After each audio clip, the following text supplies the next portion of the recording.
Hello everyone, welcome to Neso school. हमने पिछले कुछ लेक्चर्स में न्यू कंजर्वेटिज्म के बारे में पढ़ा। हमने ये समझा कि न्यू कंजर्वेटिज्म का मतलब क्या होता है और कैसे ये आइडिया यूरोप में इमर्ज हुआ। उसके बाद हमने ट्रीटी ऑफ वियना के बारे में पढ़ा और समझा कि कैसे इस ट्रीटी की मदद से न्यू कंजर्वेटिव रिजीम को एस्टैब्लिश किया गया यूरोप में। अब आज के इस लेक्चर में हम आगे बढ़ेंगे इस टॉपिक में और समझेंगे न्यू कंजर्वेटिव रिजीम के बारे में। मतलब हम ये समझेंगे कि हमारे ये जो न्यू कंजर्वेटिव्स थे इनका शासन कैसा था। हमारे आज के लेक्चर का नाम है न्यू कंजर्वेटिव रिजीम ऑफ 1815। तो चलिए देख लेते हैं इस लेक्चर के टॉपिक्स। हमारे इस लेक्चर का एक ही टॉपिक होने वाला है जिसका नाम है न्यू कंजर्वेटिव रिजीम ऑफ 1815, जहां पर हम ये पढ़ने वाले हैं कि हमारे ये जो न्यू कंजर्वेटिव्स थे इनका रिजीम कैसा था। ये टॉपिक आपके चैप्टर में यहाँ से लेकर अगले पेज में यहाँ तक दिया गया है। इस लेक्चर के एंड में हम एक इम्पॉर्टेंट पेंटिंग के बारे में भी पढ़ने वाले हैं जो आपके चैप्टर में इस टॉपिक से रिलेटेड दी गई है। तो बिना किसी देरी के शुरू करते हैं और आगे बढ़ते हैं। आप सभी को याद होगा हमने पिछले लेक्चर में ट्रीटी ऑफ वियना के बारे में पढ़ा था, जहां पर हमने समझा था कि कैसे उस ट्रीटी की मदद से नेपोलियन के लाए गए कई सारे चेंजेस को अंडू किया गया था और मोनार्कीज को रिस्टोर किया गया था, रीएस्टैब्लिश किया गया था। अब जब एक बारी मोनार्की को रीएस्टैब्लिश किया गया, रिस्टोर किया गया, तो उसके बाद हमारे राजाओं ने कैसे शासन किया उसके बारे में पढ़ लेते हैं। तो यहाँ पर क्या लिखा है कि जो हमारे कंजर्वेटिव रिजीम्स थे, मतलब अब जो हमारा न्यू कंजर्वेटिव रिजीम आया था 1815 में, यहाँ पर ये सभी राजा क्या थे? ऑटोक्रेटिक थे। ठीक है, तो जो हमारे अब कंजर्वेटिव रिजीम्स थे वो क्या थे? ऑटोक्रेटिक थे। मतलब यहाँ पर तानाशाही आ चुकी थी। तानाशाही का मतलब क्या है? ऑटोक्रेटिक का मतलब क्या है? कि राजा के हाथ में एब्सोल्यूट पावर आ चुकी थी। अब वही सारे फैसले लेता था, डिसीजंस लेता था। लोगों के पास किसी भी प्रकार की फ्रीडम नहीं थी। अब वो सब्जेक्ट्स की तरह बन चुके थे, प्रजा के तरह बन चुके थे जिनको दबाया जा रहा था। यहाँ पे डेमोक्रेसी नहीं थी, मतलब लोगों के पास वोट के अधिकार नहीं थे। वो अपने नेता को, लीडर्स को खुद नहीं चुन सकते थे। साथ ही साथ कोई भी अकाउंटेबिलिटी भी नहीं थी। मतलब यहाँ पर राजा जो थे, जो ऑटोक्रेटिक गवर्नमेंट्स थी, वो रिस्पॉन्सिबल नहीं थी टुवर्ड्स इट्स पीपल। तो वो लोगों के तरफ जिम्मेदार नहीं थी। इसीलिए यहाँ पे लिखा गया है कि ये कंजर्वेटिव रिजीम्स क्या थे? ऑटोक्रेटिक थे। अब क्योंकि ये रिजीम्स ऑटोक्रेटिक थे, राजा के पास एब्सोल्यूट पावर थी, इसीलिए अब राजाओं को बर्दाश्त नहीं होता था कि कोई भी उनको क्रिटिसाइज करे या उनका विरोध करे। इसीलिए अब जो इस न्यू कंजर्वेटिव ऑर्डर में हमारे राजा थे, वो क्या करते थे?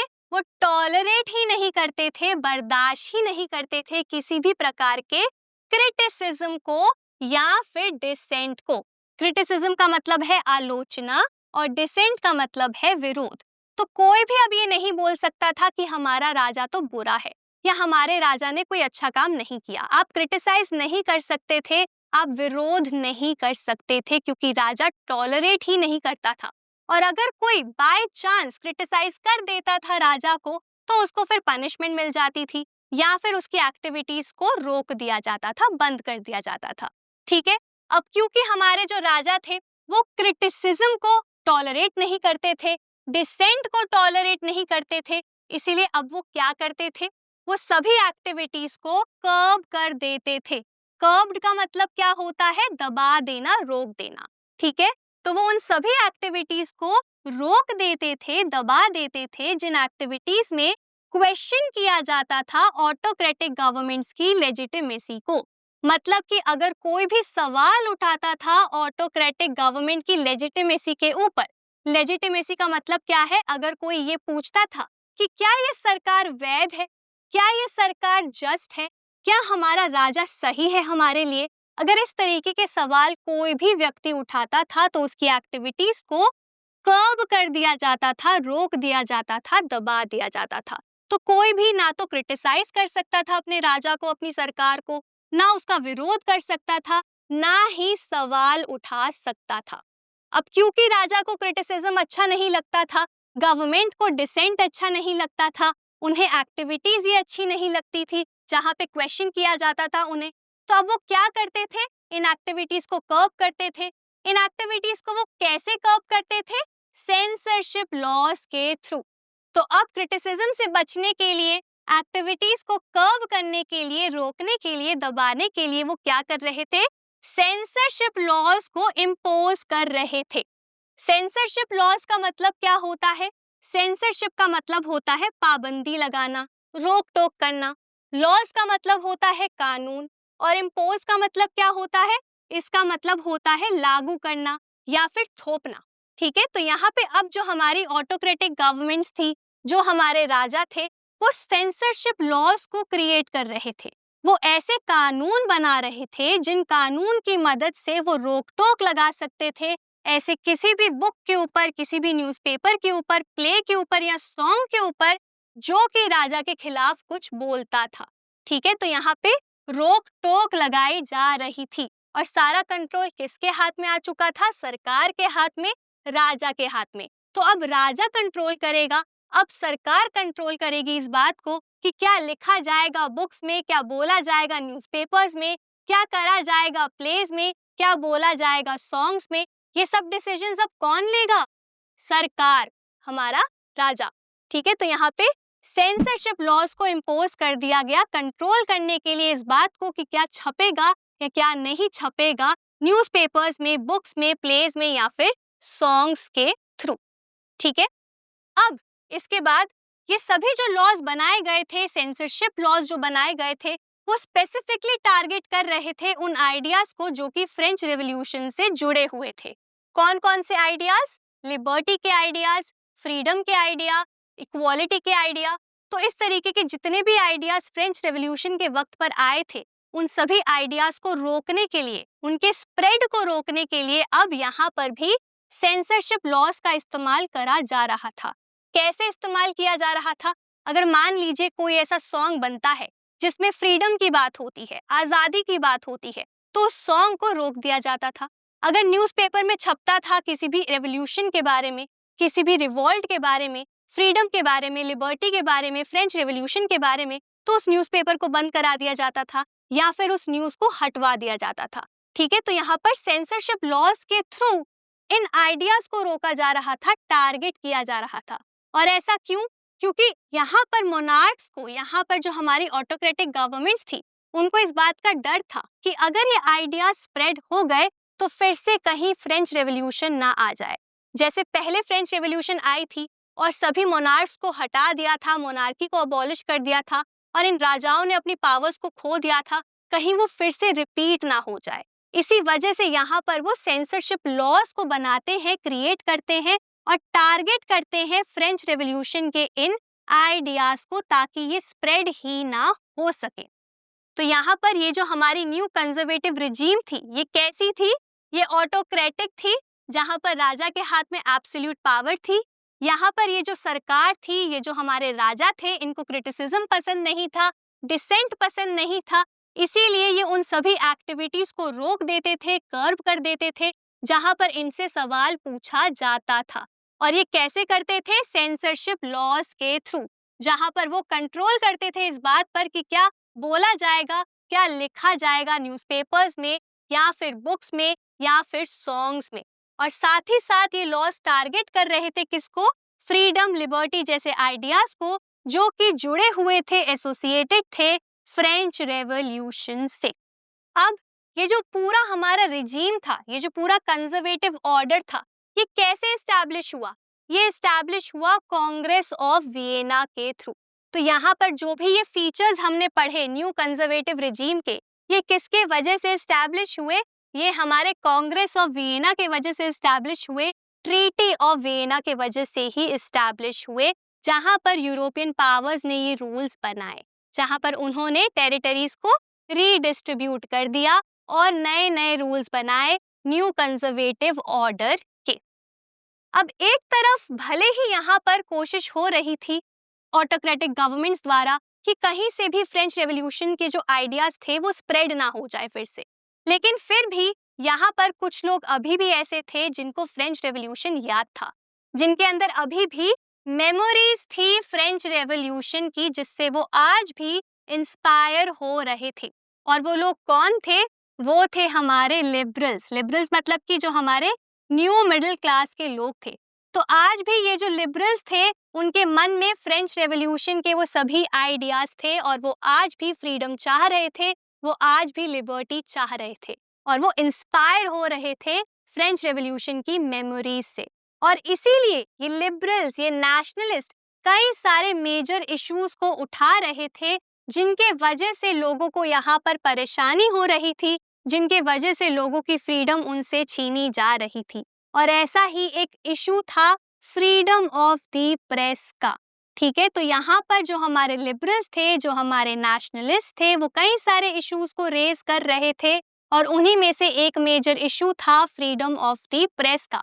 फ्रीडम ऑफ द प्रेस का मतलब है कि क्या छापा जाएगा न्यूज़पेपर में, क्या छापा जाएगा बुक्स में, क्या बोला जाएगा, किस तरीके से हम एक्सप्रेस करेंगे न्यूज़ को, आसपास गवर्नमेंट क्या काम कर रही है, राजा क्या काम कर रहा है, उसको कैसे हम छापेंगे न्यूज़पेपर में, क्या छापा जाएगा, इन सब पर फ्रीडम होनी चाहिए। तो उसी फ्रीडम की यहाँ पर डिमांड करते हैं लिबरल नेशनलिस्ट और क्रिटिसाइज करते हैं न्यू कंजर्वेटिव ऑर्डर को कि वो लोगों से उनकी फ्रीडम को छीन रहे हैं। तो भले ही एक तरफ यहाँ पर कोशिश करी जा रही थी सेंसरशिप लॉज के थ्रू कि लोगों को रोका जाए, ठीक है, किसी तरीके से स्प्रेड रोका जाए लिबरल आइडियाज का, लेकिन वहां पर वो सफल नहीं हो पा रहे थे क्योंकि अभी भी कई सारे ऐसे लिबरल्स थे जो कि इंस्पायर हो रहे थे फ्रेंच रेवोल्यूशन की मेमोरीज से और क्रिटिसाइज कर रहे थे न्यू कंजर्वेटिव ऑर्डर को। तो यहाँ पर हमने न्यू कंजर्वेटिव ऑर्डर के बारे में या न्यू कंजर्वेटिव रिजीम के बारे में क्या समझा कि ये रिजीम ऑटोक्रेटिक था, जहाँ पे राजा के हाथ में एब्सोल्यूट पावर थी। ये रिजीम सप्रेसिव था, लेकिन फिर भी इस रिजीम में कई सारे ऐसे लोग थे जो आज भी लिबर्टी चाहते थे, फ्रीडम चाहते थे। तो इसी के साथ हमने न्यू कंजर्वेटिव रिजीम के बारे में समझ लिया है। अब आपके चैप्टर में जो पेंटिंग दी गई है उसको समझ लेते हैं। इस पेंटिंग का नाम क्या है? The club of thinkers. The club of thinkers का मतलब क्या है? ऐसे लोगों का ग्रुप जो कि इंटेलेक्चुअल्स हैं। इंटेलेक्चुअल्स का मतलब जो कि एजुकेटेड हैं, फिलोसोफर्स हैं, स्कॉलर्स हैं। तो उन लोगों के ग्रुप को यहाँ पर द क्लब ऑफ थिंकर्स बोला गया है। तो चलिए इस पेंटिंग को अब अच्छे से समझ लेते हैं। तो सबसे पहले अगर आप इस पेंटिंग में देखें तो यहाँ पर आपको कई सारे डिफरेंट एलिमेंट्स दिखाई देंगे। ठीक है, सबसे पहले यहाँ पर आपको कई सारे थिंकर्स दिखेंगे, कई सारे लोग दिखेंगे जो टेबल के ऊपर बैठे हैं। ठीक है, और यहाँ पर इन सभी लोगों के मुंह पर मास्क लगे हुए हैं, इन सभी लोगों के मुंह पर मजल्स लगे हुए हैं। मजल्स का मतलब है मास्क, जो कि इनके मुंह को बंद कर रहे हैं। ठीक है, उसके बाद कुछ मजल्स आपको यहाँ पर भी दिखाई देंगे। उसके बाद यहाँ पर आपको लेफ्ट की तरफ एक बोर्ड दिखाई देगा और राइट की तरफ एक बोर्ड दिखाई देगा। अब यहाँ पर क्या डिस्क्राइब किया गया है, क्या दिखाया गया है, ये समझ लेते हैं। सबसे पहले बात करते हैं इस बोर्ड की जो लेफ्ट की तरफ है। यहाँ पर क्या लिखा हुआ है? यहाँ पर लिखा है कि आज की मीटिंग का सबसे ज्यादा इंपॉर्टेंट क्वेश्चन क्या है कि हमें कितनी देर सोचने को मिलेगा, हमें कितना वक्त मिलेगा सोचने के लिए। तो यहाँ पर इस बोर्ड पर क्या लिखा है कि आज का इम्पोर्टेंट सवाल ये है, इस मीटिंग का इम्पोर्टेंट सवाल ये है कि हमें कितना वक्त मिलेगा आज सोचने के लिए। उसके बाद यहाँ पर राइट की तरफ अगर आप बोर्ड को देखें तो यहाँ पर लिखे हैं रूल्स। किसके रूल्स? क्लब के रूल्स। क्या क्या रूल्स है क्लब के? सबसे पहला रूल कहता है कि साइलेंस जो है वो सबसे इम्पोर्टेंट, सबसे पहला रूल है हमारी सोसाइटी का। चुप रहना ही सबसे पहला रूल है इस क्लब का, चुप रहना ही सबसे पहला रूल है हमारी इस एजुकेटेड सोसाइटी का। तो यही सबसे पहला रूल है हमारे इस क्लब का कि सबको चुप रहना है, कोई कुछ नहीं बोल सकता। उसके बाद दूसरा रूल क्या कहता है कि जब भी मेंबर्स आएंगे मीटिंग के लिए तो उन सभी मेंबर्स को एंट्री के टाइम पर ही मजल्स दे दिए जाएंगे, मतलब कि मास्क दे दिए जाएंगे। क्यों दे दिए जाएंगे मास्क? कि अगर इन केस मीटिंग के बीच में उनका मन करता है कुछ बोलने का तो वो अपने मुंह पर मास्क लगा सकते हैं। ठीक है, तो यहाँ पे क्या लिखा गया है? सेकंड रूल क्या है कि इस इवेंट को अवॉइड करने के लिए जहाँ पर कोई कुछ बोले हम सबको मास्क बांट देंगे, ताकि अगर किसी का मन करता है कुछ बोलने का, यहाँ पर लिखा है कि अगर कोई सकम कर जाता है to the temptation of speech, मतलब कि बोलने के लालच में अगर कोई फंस जाता है, बोलने के लालच के सामने अगर कोई हार जाता है, तो वो व्यक्ति क्या करेगा? वो कुछ बोलेगा नहीं, वो अपने मुंह पर मजल लगा लेगा, मास्क लगा लेगा। क्यों? क्योंकि साइलेंस सबसे पहला रूल है हमारी सोसाइटी का, हमारे क्लब का। ठीक है, तो यहाँ पर इन सभी बातों के थ्रू, इन सभी बोर्ड्स के थ्रू, मजल्स के थ्रू क्या डिपिक्ट किया गया है? यहाँ पे डिपिक्ट किए गए हैं सेंसरशिप के लॉज, जो कि न्यू कंजर्वेटिव रिजीम में बनाए गए थे, जहां पर सेंसरशिप लगा दी गई थी लोगों के सोच के ऊपर, लोगों की बातों के ऊपर, लोगों के स्पीच और एक्सप्रेशन के ऊपर। ठीक है, तो यहाँ पे उन्हीं सेंसरशिप लॉज को डिपिक्ट किया गया है। सबसे पहले डिपिक्ट किया गया है इस बोर्ड की मदद से, जहां पर ये लिखा है कि जो यहाँ के थिंकर्स हैं, जो कि डिस्कशंस करते हैं, नए नए आइडियाज पर डिबेट करते हैं, वो सभी थिंकर्स का सबसे इंपॉर्टेंट कंसर्न क्या है मीटिंग का, कि हमें कितना वक्त मिलेगा सोचने के लिए। और यहीं से पता चलता है कि कैसे लोगों की सोच के ऊपर भी सेंसरशिप लगाई जा रही थी। उसके बाद इस बोर्ड में जो रूल्स हैं, उनके थ्रू भी सेंसरशिप लॉज को डिपिक्ट किया गया है, कि कैसे साइलेंस को सबसे पहला रूल बना दिया है सोसाइटी का। मतलब कि कोई भी कुछ नहीं बोल सकता सोसाइटी में या फिर इस क्लब में, और अगर कोई कुछ बोलना चाहे तो उसके मुंह पर क्या लगा दिया जाएगा? मास्क लगा दिया जाएगा, ताकि वो कुछ भी ना बोल सके। तो यहाँ पर डिपिक्ट किया गया है उन सभी सेंसरशिप लॉज को, जिसके वजह से लोगों की स्पीच, लोगों के एक्सप्रेशन के ऊपर पाबंदी लगाई गई थी। ठीक है, तो यहाँ पर इस पेंटिंग में हमें सेंसरशिप लॉज को क्रिटिसाइज करते हुए डिफरेंट एलिमेंट्स दिखाई दे रहे हैं। अब मैं उम्मीद करती हूँ आप सभी को ये पेंटिंग अच्छे से समझ आ गई होगी। इसी के साथ हमारा आज का ये टॉपिक, जिसका नाम था न्यू कंजर्वेटिव रिजीम ऑफ 1815, यहीं पर खत्म होता है। मैं उम्मीद करती हूँ ये टॉपिक आपको बहुत इंटरेस्टिंग लगा होगा और पढ़ने में भी आपको बहुत मजा आया होगा। आज के लिए बस इतना ही। अब मैं मिलूंगी आपसे अगले लेक्चर में एक नए और इंटरेस्टिंग टॉपिक के साथ। Thank you.